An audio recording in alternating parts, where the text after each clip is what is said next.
Good evening and welcome back to the Portadown Preview Show. We are now on Series 2, Episode 4. Joining me as always, we have 70s fashion icon, Dave Wiggins. Dave, how are you keeping? You do say that, but I was born in the 70s at the end of it. So there you go. I rocked a romper suit in the 70s. I'm doing very well. Do you know why? My wife was out playing netball tonight at Marks and Spencer's, way home, and bought Christmas cake. That's the way to a man's heart, like. Now, this is the Portadown Preview Show, not the Alan Partridge Show, but anyway, we shall move on. We're joined by not one, but two very special guests tonight. First of all, we're joined by Portadown fan Jonny Dunlop. Jonny, how are you? Not too bad, Nate. Thanks for having me. No problem at all. And as we are going into a big game this weekend against Carrick Rangers, we're joined by Carrick Rangers superfan, Mr. Adam Simpson, also known as Bobo, but we've been told we'll have to call him Adam tonight. So, Adam, how are you keeping? All right, I think I sound like a bit of a saddle with the superfan introduction, but I suppose it probably is quite accurate in a way. But yes, thanks for having me on.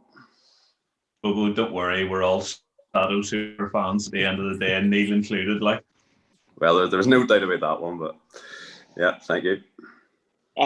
For those of you that don't know Adam, well, you know, he's behind the mic last season doing the streams for Carrick Rangers. Sort of something we all have in common. We've all took our turns at doing commentary for the streams. How did you find that last season with no fans being there and you're having to provide the updates for everyone? Yeah, well, it's obviously something I hadn't done before, so it was quite daunting. But I have to say, I enjoyed it overall, even though I didn't get to commentate on too many victories. I think the only one was the win over Portadown. But no, it was a good experience. But I mean, it was very difficult, as you say, without having any fans, to kind of feed off. But it was kind of a needs must, and hopefully it provided some, entertainment for supporters who weren't able to be there last season. But hopefully it's not something that we'll have to go back to. And it's great having the fans back in stadiums again. Is there any talk? Oh, sorry, go ahead. No, you're right. I was just going to say, when Michael Clark was on here a couple of weeks ago, he said how great it was to have fans back when you're commentating, because he actually had to commentate just a wee bit less because the noise of the crowd told you really what was going on and what was happening. So doing it in an empty stadium was definitely a bit odd, but there you go. Yeah, no, absolutely. I agree with that. And it was even, watching the golf at the weekend, the commentators are saying, it's great to have supporters back standing the fairways, because it even gives them something else to talk about and discuss, rather than just a kind of a bland sporting event, which I think a lot of fixtures were last year, with nobody there, no atmosphere. But as I say, hopefully that's not something we'll see again. It definitely does. Our visits to Taylor's Avenue were definitely bland sporting affairs, if I remember correctly. Well, and nobody will agree, I'm sure, watching this, but hopefully that continues until Saturday at least. You're definitely right there about the commentary, with fans being back on the ground.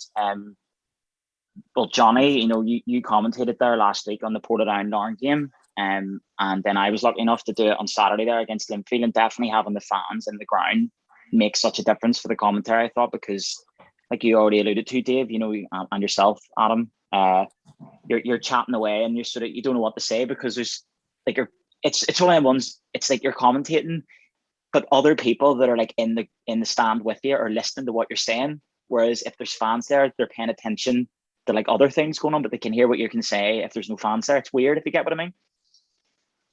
Is that why you've taken to be the stadium announcer now? Because you actually get a microphone, and when there's supporters in, they can hear everything you're saying as well. I'm going to have to start charging for people borrowing my voice here. Like, flip's sake, like every 5 minutes I've got a microphone in my hand these days. Unbelievable. Last night, he brought his own personal microphone with him last night. Did you? Unbelievable. Take it out of your wee leather case up on the desk. Flick microphone. That's what I'm imagining anyway. I'll say one thing: all of our clubs need to invest. When the BBC radio guys are sitting in the back of our stand, and they've got the ones, it's like a wee handle with the mouth comes out, and when you're talking, you hold it up, and then when you're not talking, you can hold it away from you. I think we all need to get some of those to look cooler anyway. So, yeah, Jonny doesn't agree. Mark, if Mark's listening, he needs to get that sorted. Right, so we'll crack on to events here from last week. Okay, do you know what? We'll mix it up this week. Adam, we'll start with you.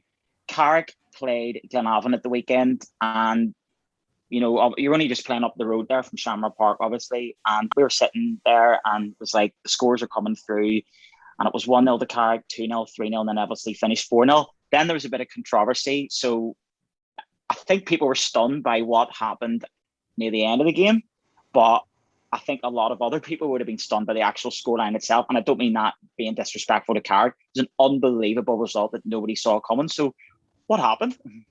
Yeah, no, I think you're right. I mean, hindsight's a wonderful thing, but I think if any Carrick fan thought it'd be going to the Mourneview on Saturday and coming away with a 4-0 victory, I think it'd be giving them some strange looks. And obviously, the week before, Glenavon went down to Warren Point and won 6-1, so the team that's certainly coming in with some form. I think in the first half, at half time, the general consensus was that because obviously Carrick were 2-0 up at that point and had hit the crossbar as well, so it could have been 3 up, but Glenavon probably enjoyed more of the game in terms of possession and quite a few corners. But I mean, I think the Carrick goalkeeper needs Shields. He had to come off at half time, don't get a save to make, and then in the second half, Carrick continued and probably pushed on a wee bit and got the additional couple of goals. So no, it was a wonderful result. Obviously, kind of marred at the end, obviously with the way that the match had to be abandoned and a serious injury to Lee McNulty, albeit it looks like he's hoping to get back for the start of next year. So that's probably a better prognosis than I think everybody thought at the time when he'd gone down injured. I think just on that particular aspect of the match, I think it was just an element of confusion at the time. When he went down and the players went off the pitch, and obviously I think the way the match ended was quite bizarre, with the referee blowing the full time whistle, and I think Stuart King and a couple of the Carrick coaching team were kind of remonstrating. That's the right wording to use, with the referee and the referee team just about what was going on. But obviously, it's now been resolved quickly, and I think credit to Nifl and Glenavon as well for the way it was dealt with, and how Glenavon came out and stated that they wouldn't be contesting any decision for the points to be awarded to Carrick, which I think was the right outcome. But so on the whole, from a fan's point of view, there's not too many times I've got the bus up the Mourneview and come back with 3 points, never mind scoring 4 goals. So it was a good day all round, and obviously when we face their rivals this Saturday, so we'll see how proceedings further. Was there any disappointment you didn't get to play the last 20 minutes because the feeling was you might have beaten Glenavon 7 or 8-0? Well, I don't. In life you can get a bit greedy. I think to be honest, it was a bit of a downer the way it finished, because you were winning 4-0 and you probably didn't get to experience the bus journey home and a couple of beers on the Saturday night the same way because of the way it ended. But I think it's a couple of days on now. I think the most important thing is the 3 points and the performance overall. But no, it was good to see. As I say, bit of a surprise, but there weren't too many successes last season. It's still early doors this season, but hopefully we'll see a few more performances like that as we go on. I hadn't even realised that. I'm old now, but I always thought if you got to 70 minutes and the match was abandoned, the result stood. But I hadn't realised that, it went to a Nifl committee to decide what happened. And Trevor Clydesdale, the club historian at Portadown, was saying, I think it was him, the options were you could replay the whole match, you could replay the last 20 minutes, or play the last 20 minutes, or the result stood. So I was glad to see the result stood, Yeah, well, I think the Nifl website took a bit of a hit at about 4:30, 5 o'clock on Saturday afternoon as everybody went to search what the rules were. It was mainly Gary Hamilton on his phone going, "Flip my own, can I?" We'll just leave it there. We'll just leave it there. I'm joking, Gary. He's a big listener apparently. So you see, if you had Carrick in your bet, did they still pay out? I think I know that result. I think it depends on the betting company, but there's a Carrick fan who would do a scud bet on occasion, which basically he was back against Carrick, and if Carrick were to get a result, they'd be happy either way. And I think he put a £2.50 bet on with Paddy Power, and Paddy Power refunded the bet, so he's a real winner of the day. What have you made of Stuart King so far? Because I think it would speak on behalf of like a lot of people within the Irish League circles that it was a bit of a left field appointment. I mean, I certainly didn't see it coming. Carrick have played 4 in the league, 1-2, obviously lost 2. What have you made of him so far? He's brought in some cracking players. Yeah, look, I think, early doors and all that, but I think, Stuart's rival, he's been impressive in the way he's gone about things. Obviously the transfer business, I think you would say, at this early point has been positive. Like David Cushley coming in, experienced Jim Irvin, and obviously Ben Tilney, who's with Portadown last season's gone straight in. Looks like a good player for the team. And I think just in terms of his approach to the club and how he's integrated. I know a couple of the youth team coaches, and Stuart King's been down on several occasions watching training and also taking part. So I think obviously that's something that's important. I know Portadown do likewise. Matthew Tipton's heavily involved in that aspect of things. So like on the pitch, it's been a good start. Obviously, just 4 games in, and but I think having seen him a few times, spoke to him. He's been an impressive character. Obviously young, in terms of being a manager, and I'm sure he'll make mistakes and he'll learn things as we go on. But no, I think famous last words. And time will tell. But I think it looks to have been a good appointment from the club, and hopefully that turns out to be the case. Well, hopefully he makes some mistakes on Saturday here. Right. On Saturday past there, Portadown were at home to champions Linfield and went down to a 3-2 defeat. Jonny, and what were your thoughts in the game? I thought we started really well, especially in the first half. I think before we went 1-up, I think Rory Crosby has had a great chance to put us 1-up early doors, took the lead.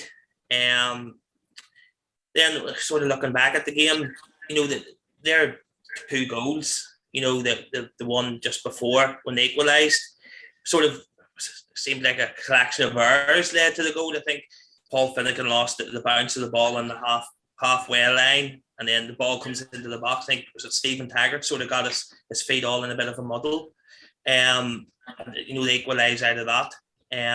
But listen, I don't think any of us went into the game expecting much out of it. But I thought we really gave a real good account of ourselves. The second half, Linfield's full-time fitness and quality, I thought, came to the fore. It was just for most of the second half, it just looked like stream of attack. I thought we'd done brilliantly to hold out as long as we did. But no, I thought we put in a real good performance. We put in those sorts of performances against the bottom 6 teams. I think we'll do all right.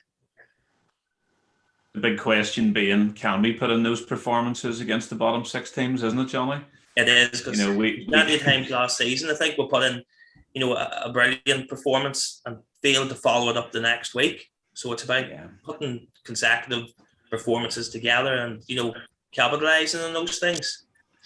Do you think Stuarty King would let the Carrick team wear Larne shirts on Saturday? I don't think that would be a great start to his early tenure at Carrick if they appeared in Larne kits, I have to say. I think we'd definitely beat you if you wore a Larne kit. I think it comes back to that whole thing of we play better against better teams, and whatever it is, whether we're up for it or technically or tactically we get it really spot on or something. But I just thought, against Larne the previous week, by all accounts, well, by my account, we should have got a draw. And then against Linfield, yes, while Linfield, I think, pipped us in the match, I kind of thought the difference was our 2 central midfielders had to go off injured in the match. So you're bringing on younger players there, maybe with a little bit less experience, who did quite well. But when Linfield made their substitutions, it actually gave them that extra 10% going forward. When you bring on, who did they bring on? Your wee man on the right, Jordan Stewart and Matthew Green came on. You bring on Jordan Stewart down the right hand side, and he's just, he's going at the left back, and Greg Hall, I think, wasn't it? And just just wave after wave after wave of attack in the last 20 minutes, and paid off for them. And that's what a big squad does, and that's what plenty of money does for you. It gets you those 3 points instead of settling for the 1 point. So I've been disappointed by both of those results. Although we have played really well and we've been up for those matches and give a good account of ourselves. But the test then is you go to the Lockshore Hotel Arena and you have to raise your game, because Carrick, Warrenpoint, Dungannon, those are the teams that we have to be getting results against if we're going to stay ahead of them, basically. So that's what we have to be up for on Saturday. Can we psychologically do that? That's up to our manager and our coaches, and it's up to the players. I mean, at the end of the day, if you're playing in the top division and you're playing football and you're getting well paid for it and you're enjoying yourself, you got to get yourself up for these matches as well. I can't imagine in the Irish League any teams can afford a top sports psychologist, but I think you have to go in with your own desire and ambition and think to yourself, I'm going to leave everything I have on the pitch here because I want to win a football match. I think that's the bottom line for our players, really. That's my motivational team talk. Here, at least this time, we won't have to stand on that stupid bridge and look in, and be able to see the game properly this time. Really. Moving on from Saturday there, both teams played. We're recording this on Wednesday, so both teams played last night in the Bet McLean League Cup. Jonny, Portadown ran out 2-0 winners against Newington. What were your thoughts on the game? Thought we made hard work of it. But I was listening to Bates had done the post-match interview with Tippy after the match. Bates was making the point that a lot of our games this season, we go in as underdogs, and you sort of let the other team come on to you, sort of a thing. While last night, sort of tables were reversed, we were the clear favourites, and we're seeing lots of the ball and stuff. So it was up to us then, that to change our game a wee bit to capitalise on that. Got the win in the end, and it's all about getting your name in the hat for the next round. So it was good to see Hoy Anderson score a couple of goals. Hopefully that'll give him a wee bit of confidence now to maybe with Rory Crosby looking like he's maybe going to be out for a bit of time. It maybe Hoy will get that opportunity now to step up into the striking position to support Lee. So getting those goals last night maybe give him a bit of confidence going forward. You giving a shout for 4-4-2, Jonny? Yeah, 4-4-2 always. 4-4-2. That's just our age coming through there, I think. None of this modern football. Listen, in a couple of Saturdays' time, we're playing Dungannon and we're doing like a primary school promotion. So I was out today around primary schools with Matthew Tipton and Lee Bonus up at Edenderry Primary School and O'Sheen Connolly up at St John the Baptist Primary School. And I was just talking, and I think confidence really for Harry Anderson, like you said, Jonny, he's come back there. He's played at a decent standard at Portsmouth, but, teenagers football really, isn't it? And I think he's found the step back to the sort of Irish League thing difficult enough. So scoring 2 goals last night, and it can only do him the world of good. I think when strikers aren't really feeling the confidence, and you could see it as soon as he scored 1 goal, he became somebody different as far as I could see. He was just getting into everything and got himself a second goal as well. So yeah, and with Crosby out, he might have an opportunity there. Obviously, Adam Sally's floating about the squad there too, and he'll be looking for his opportunity as well to step into the team. So that'll be good. But yeah, 4-4-2. It'll never happen, will it? Before I give my thoughts on it, I'd just like to wish Rory Crosby all the best, because, for anyone that's maybe wasn't at the game last night, there was a collision. Rory went down and looks like he's going to be out definitely for the foreseeable future, but it could potentially be a lengthy injury. So, Rory, started the season on fire there, and but we wish you well and hope you have a speedy recovery. With you're saying there about last night, Jethro Barr came in. And now Harry Doherty, I thought against Linfield, made some fantastic saves, but Jethro Barr came in last night. I was really impressed with his kicking. Could you see that as something that Portadown might want to implement against Carrick, because it's not the biggest pitch? And with his kicking range, you could launch it right down. I thought you were talking about the one he kicked into his own net. No. No. I bet he was genuinely pleased to see the linesman put his flag up for that one. I bet. Jonny, what do you reckon? Yeah, he definitely has a kick on him. I thought he looked assured and confident last night. I was impressed. That's the first time I've seen him last night.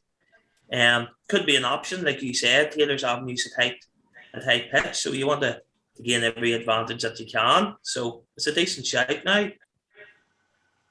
Maybe just shooting on range. It's difficult. Like I think I said on here last week, he's come over from South Africa. He doesn't want to sit on the bench. But Harry Doherty drives from Donegal. He doesn't want to sit on the bench, and I think, listen, I'm not the manager, so that's why he is the manager. I don't think Harry's done a whole lot wrong, and he's proven himself against Larne and Linfield, and but equally Jethron's come in there and has done well in those couple of matches that he's played, Mid-Ulster Cup and the League Cup on Tuesday night there. So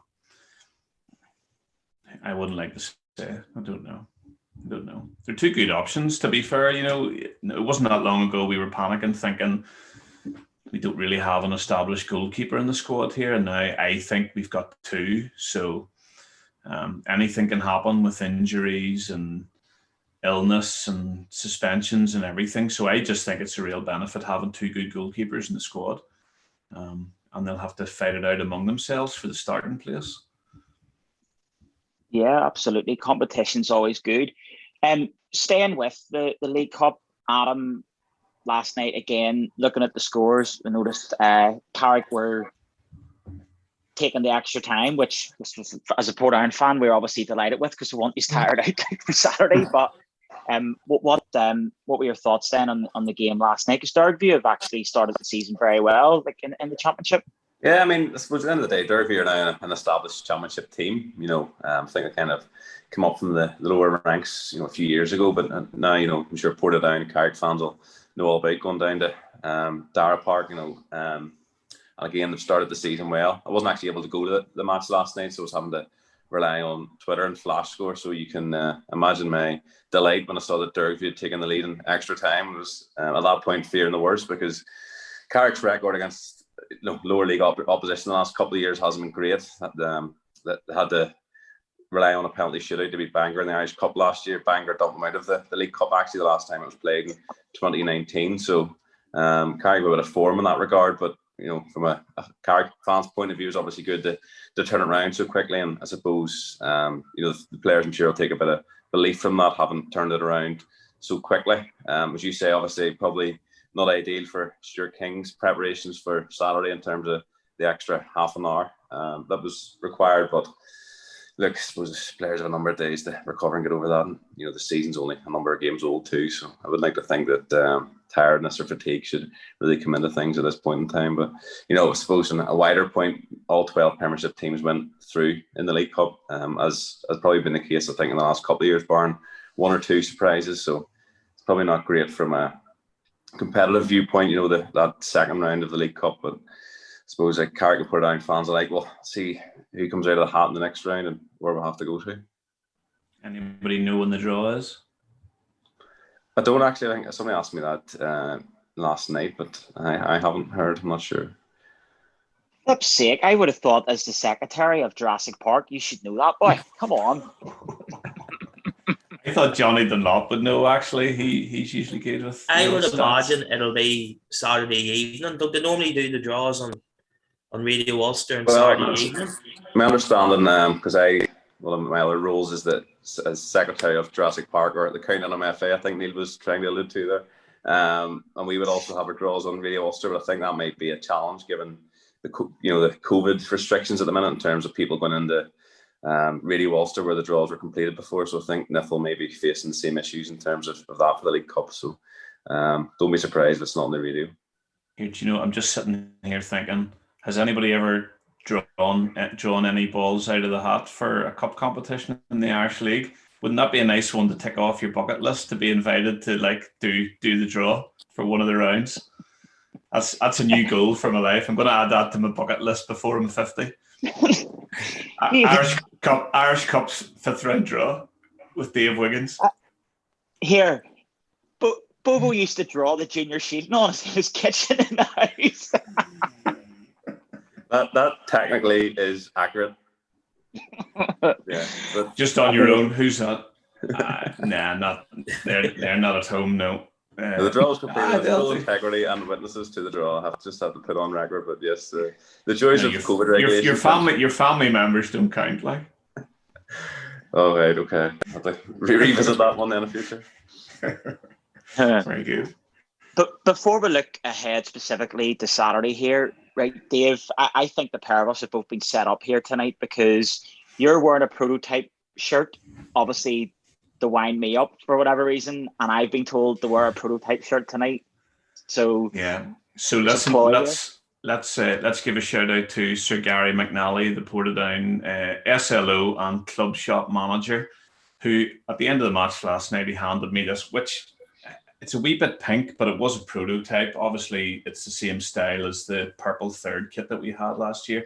Love the collar. Love that. Don't really like the cuffs. And it's a wee bit pink. But he handed it to me last night. He says, when he's recording the preview show, I said, tomorrow night, he says, wear that to wind up Neil.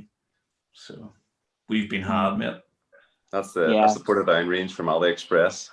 It actually it looks a wee bit like it could be, but I think we've been set up here to try and earn a few dollars for the club shop, because this is also a prototype and same as yours, same design, and this is khaki green with fluorescent pink.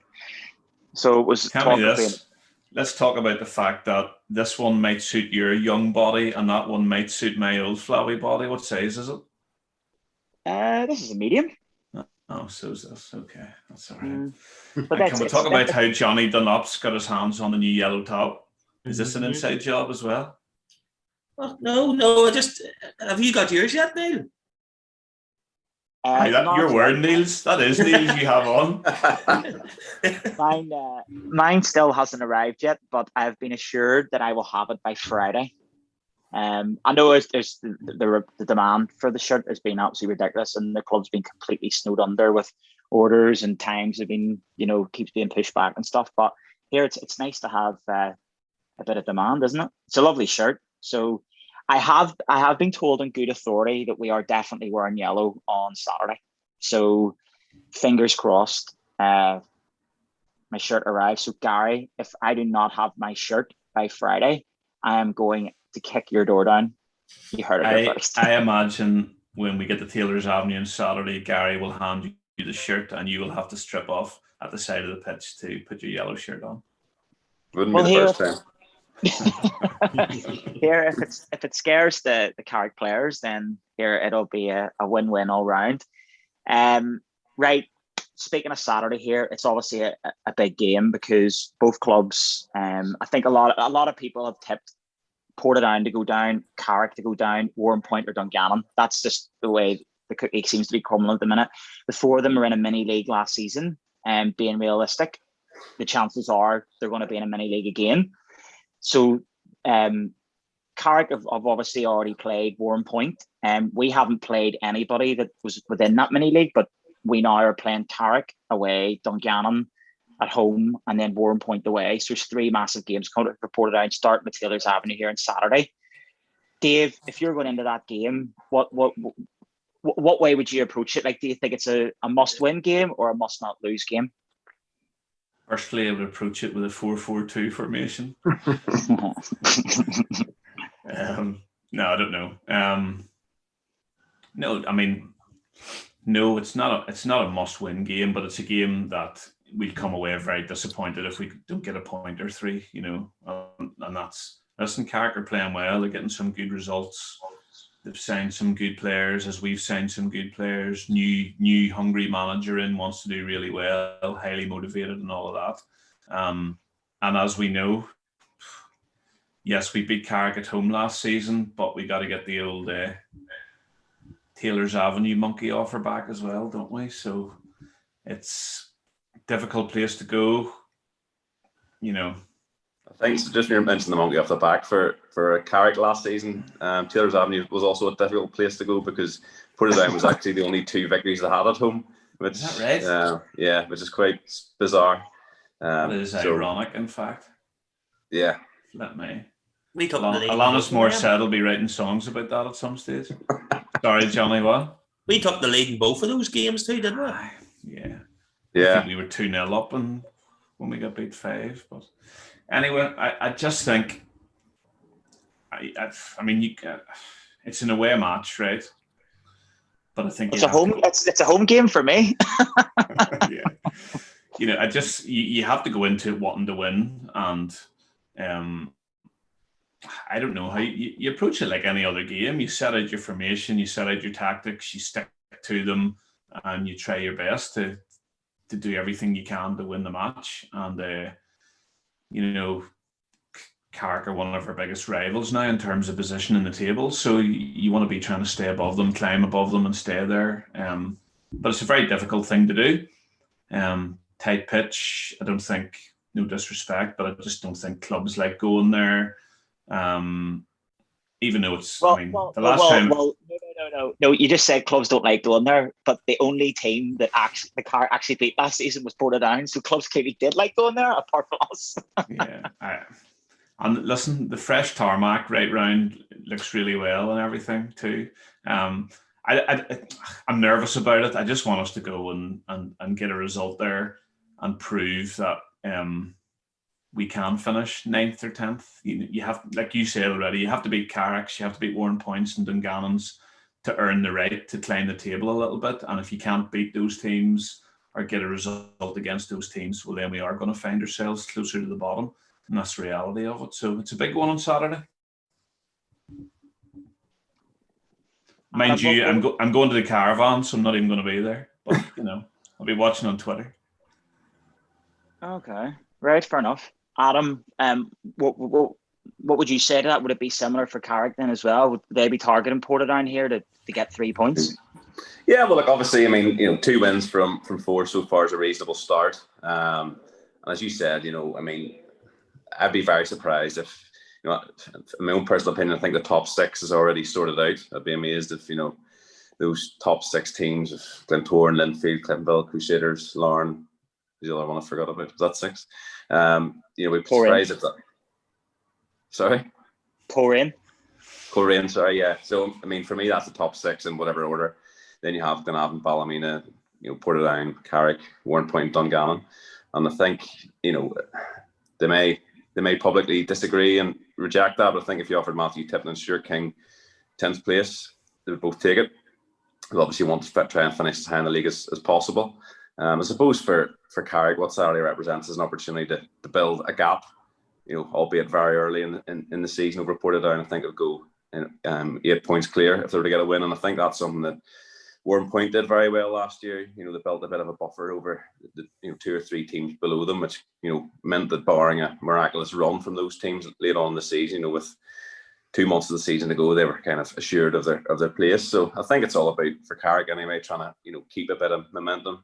Started the season okay, albeit a couple of injury concerns already, losing 2 goalkeepers. David Christie went off injured last night at half time. Not sure the severity of his injury, but we're going back to the original question, must win or must not lose. I think it's too early in the season for that, but I suppose for Carrick, what it does represent is a good chance to keep that momentum going and build a bit of a gap from Portadown, albeit Portadown's next couple of matches are probably more reasonable. Carrick go away to Larne next Saturday, which will be a challenging game. But I think for Carrick, and what Carrick fans would like to see is that the ability to go to the likes of Glenavon on Saturday and compete, which I think last season just too often we didn't, and the home record especially, having 2 victories out of 19 just isn't acceptable, and I don't think we will be accepted this season. So it certainly gives them an opportunity to improve on that.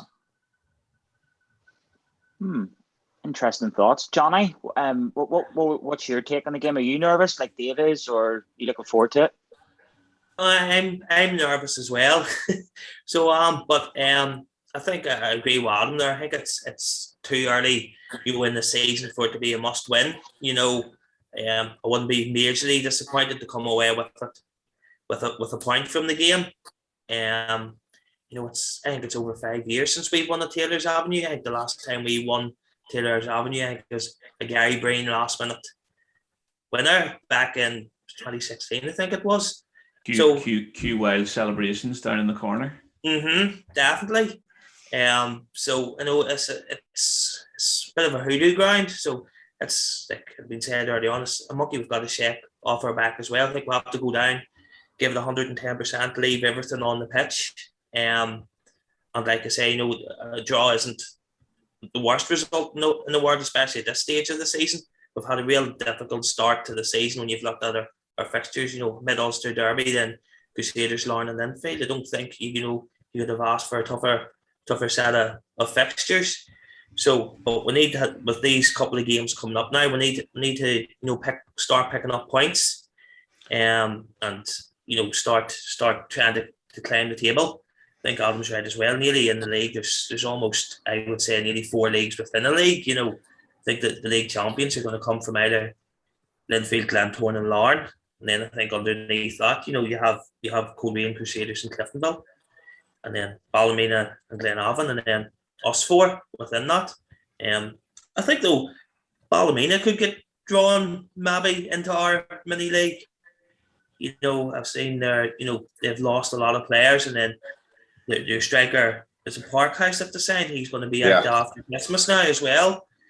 So Ballymena could find themselves dragged into our mini league, but I'm nervous, but I'm confident to think that the squad of players that we have now, we're capable of going there on Saturday and getting something. So fingers crossed. Jonny, is that a wee subtle dig there, saying that Ballymena will get dragged into the mini league because they signed half the Carrick team from last season? Is that what you're saying there? That's what you're saying, Neil, but I'll second that if that's what you want to say. No. What I was laughing at, Neil, I saw you down a little bit inside when Jonny said the champions are going to come from Linfield, Glentoran or Larne. I just saw your heart sink there, mate. Do you know what? One thing that'll be good for Portadown this time coming up against Carrick, we mentioned it last season so many times because he used to get under our players' skin and he always scored, is Keelan Loughran's not there anymore. He loved playing against Portadown. I don't think Portadown was the only team whose skin Keelan Loughran got under. Jonny, tell me this: who do you think starts? Who's your central midfield pairing for a game against Carrick away? I would go. Well, if they're fit, Sam Ward had to go off, didn't he? He went off last night. But I think Sam Ward and Sammy McLeod have looked really good whenever they've started together. Especially Sam Ward. He missed the first couple of games and stuff, so he's looked good. So I would go with Sam Ward and the young Vinnie Arkins in centre midfield. Yeah, Taggart on the right. Mm-hmm. Yeah, I sometimes think of Taggart as a central midfielder. He's got that sort of battling terrier nature about him as well, but he definitely gets forward as well. Yeah, I think getting the midfield right, the central midfield area is probably the key. Defensively, we know what we do. Up front, we have boys who can finish. Obviously, they need to work as a team, but just that central midfield thing, I think, is very interesting. I think Sammy McLeod will make a difference for us down there. Plenty of energy. And tell me this: what is it about Sammy McLeod that opposition players want to square up to? What is that? Is he just in the wrong place at the wrong time, or do they just see the hairband and think, I'm getting in this lad's face? Because he was at it again last night, wasn't he? On Tuesday night. He took a rap to the mouth, didn't he? I think he did, yeah. I think he did. When I was watching the highlights back, when the referee produces the red card, you just see Sammy going over to the boy, the number 9 for Newington. Like, you can see him just mouthing something in his ear. I don't know quite what he said, but he just sort of said, and then walked away, you know. So I think we could establish that's Portadown's answer to Caelan Lockburn. Do you know what? It possibly is. It possibly is. Adam, do you think Carrick will come out all guns blazing and attack Portadown this time? Because again, from an outsider looking in, I think he's might have been a wee bit more defensive last season. But Sturdy King, as you say, he's brought in Ben Tilney, David Cushley, Stuart Nixon's back, good attacking players. Like you've like a wealth of not just like great attacking players, but experienced players there as well. Yeah, well, I think that the key thing will just be balance. I know that they scored 4 goals on Saturday, but 2 of them are from set pieces. One was a really good individual goal from Corey McMullen, and the other was a nice bit of interplay. So it's not that it's been kind of all out attack as such. It's probably just trying to be a bit smarter when you're in the final third and you have opportunities. But I suppose for Carrick, I'm sure the success will be built in the good foundations at the back with the experience of Mark Surgener and Jim Irvin, who have been there and done that. And, I'm sure they'll have some challenges against some good attacking Portadown players on Saturday.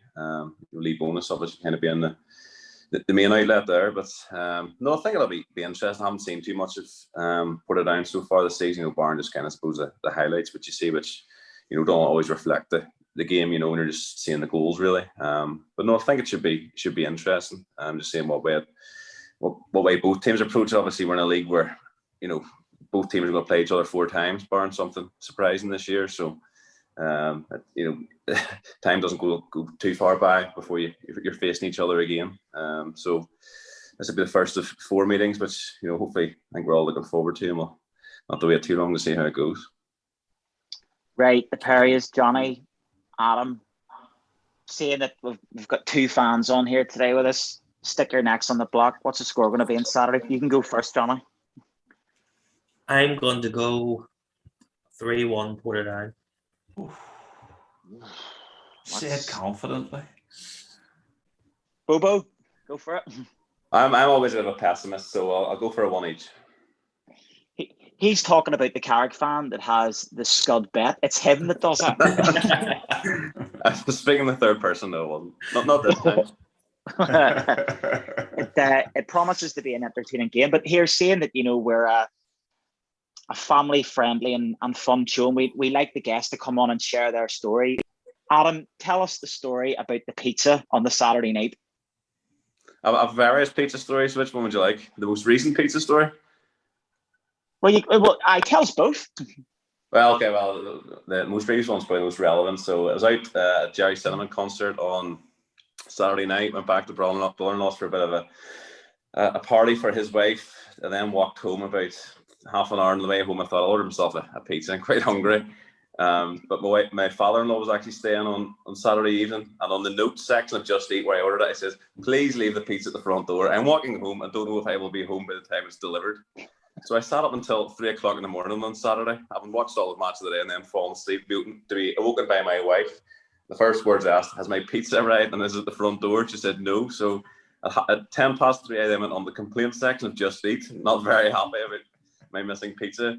And she then, when I woke up on Sunday morning, advised that my father-in-law came down at 2 o'clock in the morning, awoken by a knock at the door, with somebody trying to give him a pizza, to which he says, "I didn't order a pizza." And that's where the pizza went. So Class. The missing pizza. Although all's well that ends well. I did raise it with Just Eat, who gave me a full refund and £5 credit for the traumatic experience. So shout out to Just Eat for that. Thank you. Everyone's a winner. That's our new podcast sponsor this week. Just Eat. Give us some money. Well, you're saying everyone's a winner. Fingers crossed Portadown are the winners here on Saturday. And what Nice. I'm sure everyone agrees here will should be an entertaining game, to say the least. So listen, Jonny, Adam, thank you very much for your time. It's been absolutely brilliant to have you both on. Thank you. It's do you know what? It's fun hearing the perspective, from a fan from other clubs and stuff as well. Like, really enjoyed you having it on with your insight. Newington to Carrick Rangers. I would say I would wish you well for the rest of the season, but we quite clearly don't. And true and honest. And Dave, thanks as always. But before we go, I would just like to say, if you're not a subscriber to the We Are Ports YouTube channel, could you please like and subscribe us, and that'll keep the boys very, very happy. And it is a small way you can support the club. There's a little bit of advertising revenue comes in through the YouTube now, so make sure you like and subscribe. How was that? Actually, one more thing. Last week on the show, I mentioned that I was doing the London Marathon, and I just want to say I've had a number of donations from Portadown fans and whatnot, and I really appreciate that. So thank you very much. So there we go. I think on that cheery note, we can end the show, and come on, Portadown. We could say give Neil some more money for the London Marathon. Well, yeah. Well, I've been I'm very grateful for the donation so far. Like, I don't want to be very greedy, like, but or even more money to keep him over there. We'll start that campaign. Go fund me. Don't know about further, Ken, you would do. Neil, I think you should get the last word here before I end the recording. Listen, I'm just going to let Portadown do the talking for me on Saturday, and we'll leave it at that. Do not fail me.